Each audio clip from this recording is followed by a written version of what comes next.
क्या आपने कभी सोचा है कि जब कोई इंसान लगातार 40 दिनों तक हनुमान चालीसा का पाठ करता है तो शास्त्रों के अनुसार उसके जीवन में, उसके भाग्य में, उसकी आत्मा में क्या परिवर्तन होता है?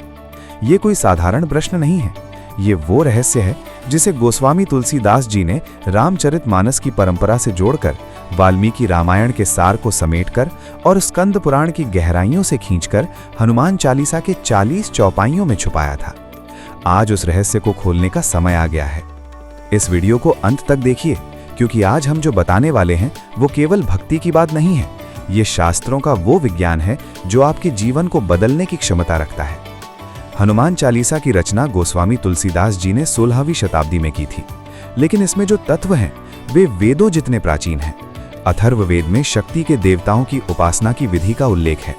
ऋग्वेद में वायु देवता की स्तुति है और हनुमान जी को वायुपुत्र कहा जाता है।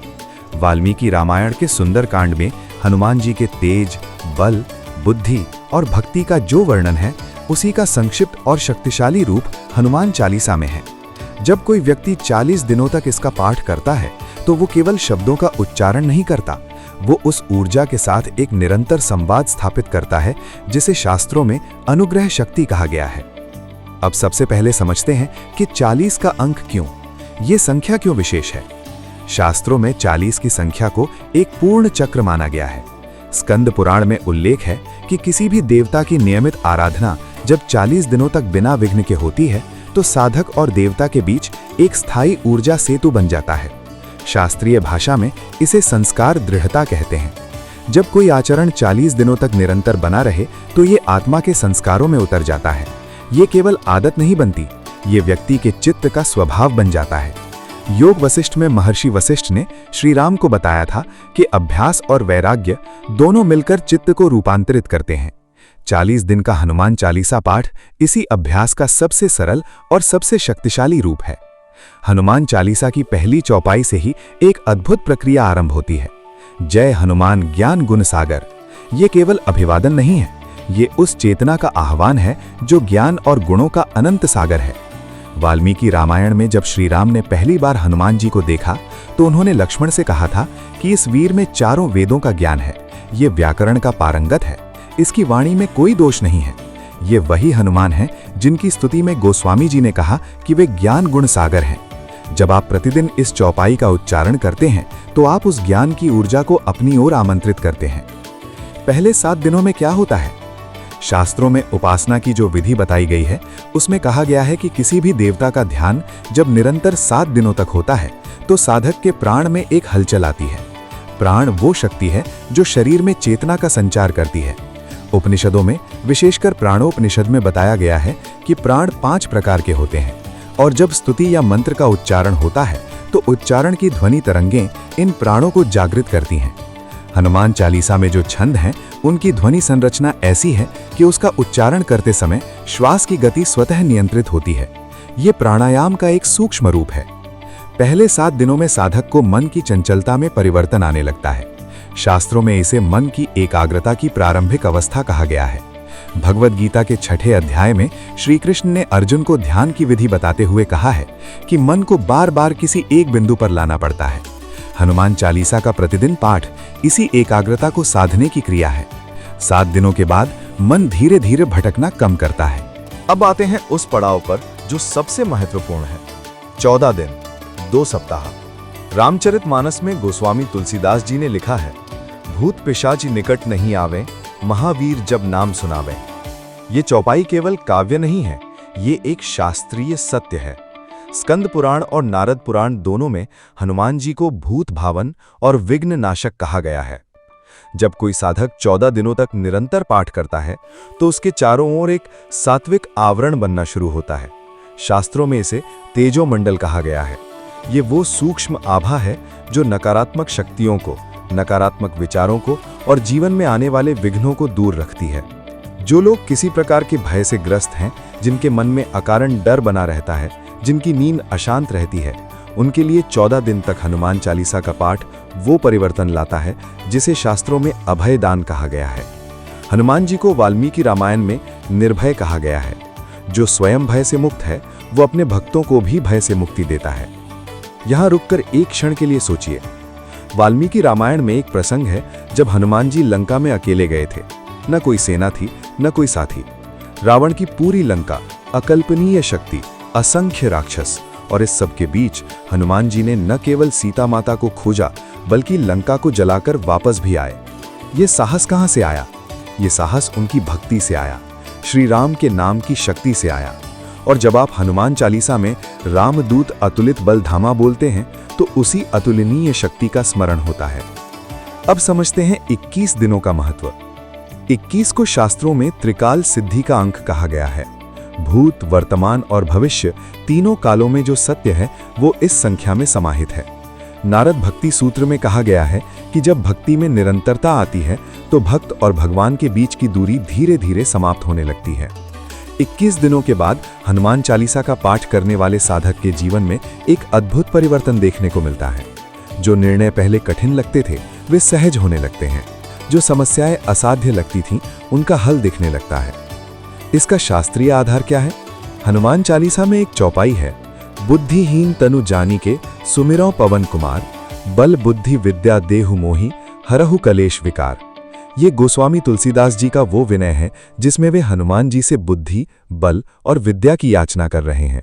और दूसरी ओर एक चौपाई है, प्रभु मुद्रिका मेल मुख माही, जलधि लांघी गए अचरज नाही। यानी जब प्रभु की शक्ति साथ हो तो असंभव भी संभव हो जाता है। जब आप 21 दिनों तक इन चौपाइयों का पाठ करते हैं तो ये विश्वास आपकी आत्मा में जड़ें जमा लेता है।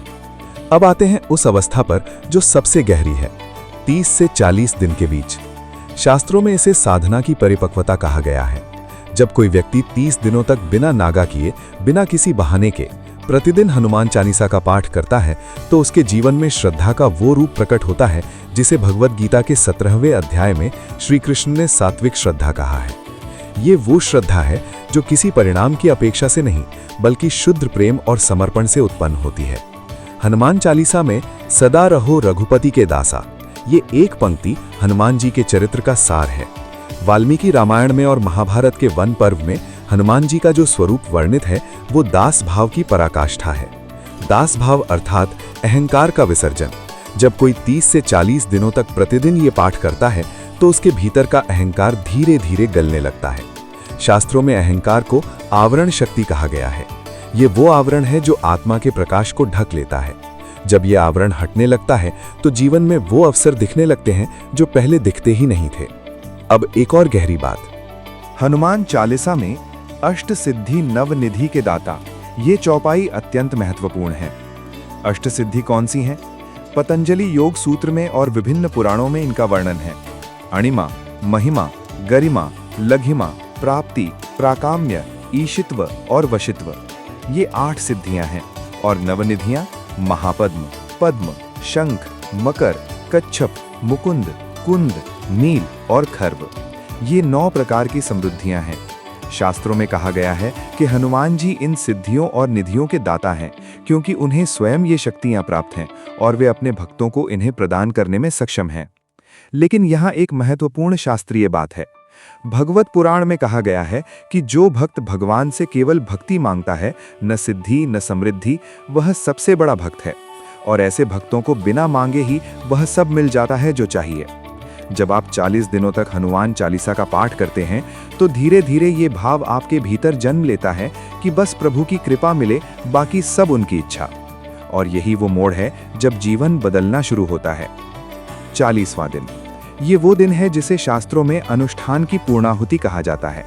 वराह पुराण में उल्लेख है कि जो साधक किसी देवता की उपासना बिना विघ्न के 40 दिनों तक पूर्ण निष्ठा से करता है, उसके और उस देवता के बीच एक अखंड संबंध स्थापित हो जाता है।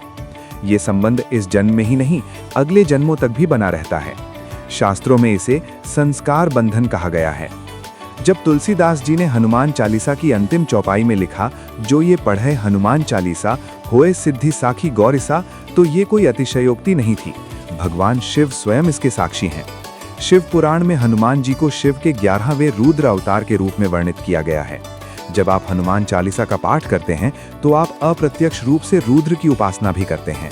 यही कारण है कि इसके फल को साक्षात गौरिसा अर्थात शिव की साक्षी से जोड़ा गया है। अब एक और रहस्य जो बहुत कम लोग जानते हैं, हनुमान चालीसा में कुल 40 चौपाइयां हैं और 40 दिनों का पाठ का विधान है। ये संयोग नहीं है, ये गोस्वामी तुलसीदास जी की गहरी शास्त्रीय सोच का प्रमाण है। 40 चौपाइयां और 40 दिन, मानो प्रत्येक दिन एक चौपाई आपकी आत्मा में उतरती जाती है। पहले दिन आप पाठ करते हैं और शब्द कानों तक पहुंचते हैं। 10वें दिन वही शब्द मन तक पहुंचते हैं। 20वें दिन वे हृदय तक उतरते हैं और 40वें दिन वे आत्मा का हिस्सा बन जाते हैं। यही है हनुमान चालीसा का वास्तविक फल।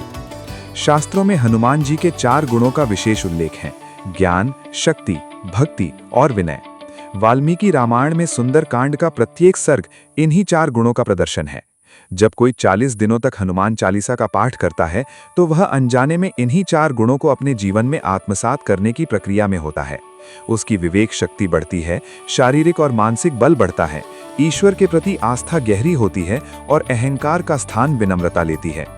ये 4 परिवर्तन जब एक साथ होते हैं तो जीवन के हर क्षेत्र में, चाहे वो परिवार हो, कार्य हो, स्वास्थ्य हो या संबंध हो, सब में एक सकारात्मक ऊर्जा का प्रवाह आरंभ होता है।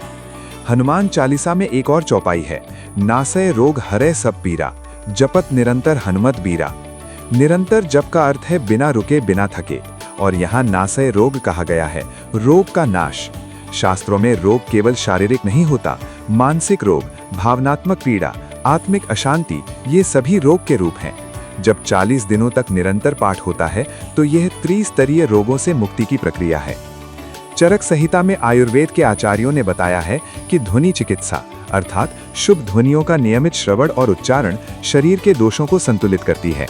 हनुमान चालीसा के छंदों की ध्वनि संरचना इस दृष्टिकोण से अत्यंत वैज्ञानिक है। इसका उच्चारण करते समय जो स्वर, व्यंजन और अनुस्वार हैं, वे प्राणवायु को शुद्ध करते हैं। अब अंतिम और सबसे महत्वपूर्ण बात, 40 दिनों का पाठ तभी पूर्ण फल देता है जब 3 शर्तें पूरी हों। पहली, नियमितता, एक दिन भी मांगा नहीं। यदि किसी कारण से एक दिन छूट जाए तो शास्त्रों के अनुसार फिर से प्रारंभ से शुरू करना चाहिए। दूसरी, शुद्धता, पाठ के समय मन में कोई विकार नहीं होना चाहिए। जितना हो सके उतने शांत मन से बैठकर पाठ करें।